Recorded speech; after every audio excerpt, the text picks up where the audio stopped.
Ipaliwanag mo, kundi papatay kita! Isang magaling na veteranong aktor ang tampok natin sa bidyong ito. Hindi lang siya magaling na artista, isa din siyang magaling na direktor at manunulat. Tara, samahan niyo kung alamin ang naging karera niya sa pelikulang Pilipino.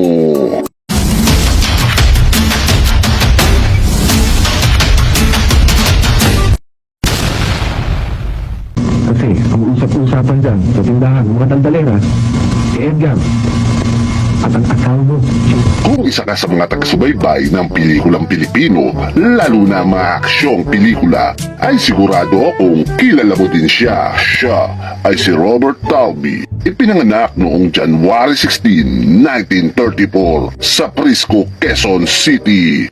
Kasama siya sa mga tinaguriang FPJ Boys noong mga panahon ng kanilang pamamayagpag. Madalas niya ang ginagampanan ng papel ng isang sundalo, tiwaling pulis, mandurugas, pinuno ng sindikato, aset ng pulis at marami pang iba. Bakit hindi? Kung babayaran niyo ba ako sa paggawa ng armas para sa inyo Pero kung libre, kalimutan niyo na. Isa siya sa masasabi nating epektibong artista sa bawat pagganap niya sa mga papel na kanyang kinabibilangan. Madadala at talagang maiinis ka sa mga eksena lalo pag siya ay kontrabida. Hindi nakakapagtaka na sa paglipas ng mga taon ay maging mahusay siyang manunulat at direktor.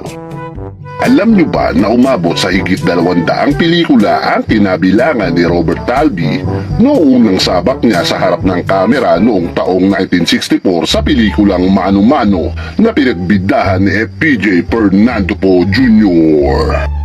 Hindi lang siya sa mga action films lumalabas, madalas din siyang kunin sa mga comedy films gaya ng Pandoy, Alalay ng Panday na pinagbidahan ni Joey De Leon noong 1993 at Kabayo Kids na pinagbidahan ng iconic comedy trio na sina Tito Vic at Joey noong 1990. Napabilang si Robert Talby sa mga pelikulang pumatok sa takilya tulad ng Matimbangan Dugo sa Tubig noong 1967, Kapitang Kulas noong 1975, San Basilio noong 1981, Enteng Manok noong 1993, Bergado Terror of Cavite noong 1976, Eseng ng Tondo noong 1997 at marami pang iba. Nakasama din niya sa pelikula halos lahat ng mga bigating aktor gaya ni FPJ, Eddie Garcia, Lito Lapid, Ramon Revilla Sr., Sally Parson, George Tregan Jr. at marami pang iba.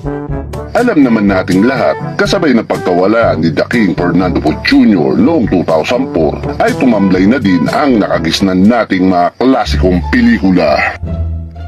Pero bagamat umina na ang mga comedy films at action films noon, si Robert Talby ay nagpatuloy pa rin na lumabas kahit maliit na lang ang kanyang kinikita. Masasabi natin na ganun na lang ang dedikasyon niya sa nakasanayan niyang trabaho. Ang kanyang kahuli-hulihang proyekto na kanyang kinabilangan ay ang Oh My Ghost noong 2006. Taong 2007 na lumabas ang masamang balita na talagang kinalungkot ng kanyang mga mahal sa buhay kasama sa industriya at mga tagahanga na wala na si Robert Talby.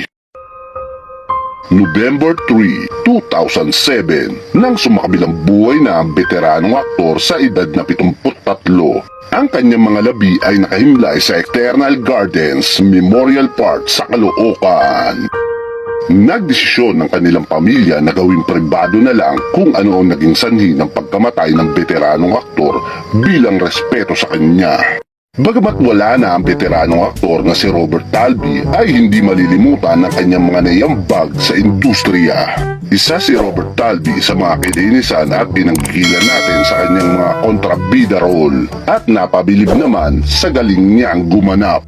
At dito na natin tatapusin ang bidyong ito. Ikaw, anong naging pelikula ang kinabilangan ni Robert Talby ang talagang nainis ka na karakter niya?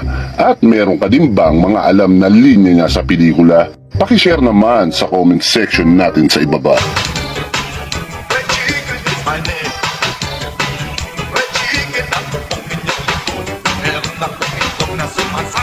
I-share niyo po sana ang bawat nilalabas kong video.